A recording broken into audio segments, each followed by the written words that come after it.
I might be Kawhi Leonard's biggest hater on the planet. I just feel like we vastly overrate that 2019 championship. I mean, look at that playoff run. He beat an Orlando Magic team in the first round where Nikola Vucevic was their best player. They won like 38 games that year, I believe. He beat a Sixers team that at the time we were like, whoa, this is impressive. That Sixers team is loaded. Now look at it, man. It was Joel Embiid, who is a notorious playoff choker, and Ben Simmons, who now I think is a professional fisher. He's not even in the NBA anymore. And then in the conference finals, he beat a way too young, not quite ready Milwaukee Bucks team. Giannis was MVP that year for sure, but he wasn't the Giannis that was eventually championship Giannis. And then that finals, for some reason, we never mentioned the fact that, yeah, he beat the Warriors, but no KD. He played, 5 minutes that series before he blew out his Achilles, and no Klay Thompson. So he took down a Warriors team that was down two of their best three players. It's just not that impressive to me. And then since then, I don't think he gets enough flack and enough hate for being one of the top 10, if not top 5, biggest pain in the ass players in NBA history. I mean, look at his track record, man. He's the only person to ever force his way out of San Antonio. And if you read the history of that beef, basically the problem was he didn't want to give his medical records to the Spurs, and the Spurs were like, dude, can we see your medical records? Like, we want you to play because our doctors say you're good. If you got conflicting doctors saying you're not good, we need to see that. And he just didn't want to give them the medical records for some reason, and that led to him demanding a trade. Absolutely wild. And then he just leaves the Raptors after a championship, which I kind of get it. Nobody really wants to play in Toronto. The tax situation there when you're an NBA player born in America, I've heard that's a real pain in the ass. Can't really blame him for that. But then he goes to the Clippers and he forces them to get PG. Everybody says that's the worst trade of all time. I always try to remind people they weren't just trading SGA and all those picks for PG.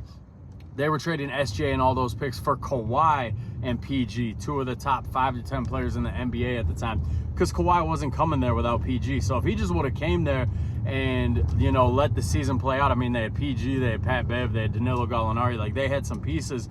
They could have been a good team. They probably still could have traded for PG later that offseason or even at the trade deadline, not giving up so much and not crippled their franchise going forward. But if you read that piece they did back when the affirmation stuff came out, just about how much of a pain in the ass he's been for the Clippers behind the scenes, and you can read between the lines with a lot of Ty Lue's press conferences, the dude has been a top 5 pain in the ass player his entire NBA tenure, and nobody ever talks about it. I think he's toxic. When people say the Clippers need to blow it up and they should look to trade Kawhi, I'm always like, who the hell would take on Kawhi and that personality and just everything that comes with having Kawhi on your team, not knowing if he's going to play night to night? Who would take that on? I don't think anybody would. Now, all that being said, I just ranted for like 3 minutes about how much I dislike Kawhi Leonard, partly because I also blame him for this load management epidemic that we're under in the NBA. All that being said, the dude balled his ass off last night. He had 55 points against the number 1 seed Detroit Pistons. It didn't matter who they put on him, man. It was Tobias Harris for a lot of it, and he was giving Tobias buckets. They tried Thompson for a little bit. He was giving him buckets. They tried Ron Holland for a little bit. Buckets. 55 points, 11 rebounds, I believe, and 50 of those 55 came in the third quarter. If it would have been a closer game in the fourth quarter, he probably could have touched 60, 65. He was just on a heater. So Kawhi, man, he reminded us last night why people put up with the headache, why the Clippers are so scared to move on from him, why they cave in to every demand that he has. Because when he's on, which is very, very rare, especially at his age and how little he plays these days, but when he's on, he's still one of the top 5 players in the NBA. So kind of cool to see that version of Kawhi come back, because I feel like we haven't seen that version of Kawhi in a very long time. We'll see if this is the start of something with Kawhi and the Clippers, if they can claw their way back into play-in contention. Every NBA fan should be hoping they can do that, because we do not need the Thunder getting another top 5 pick.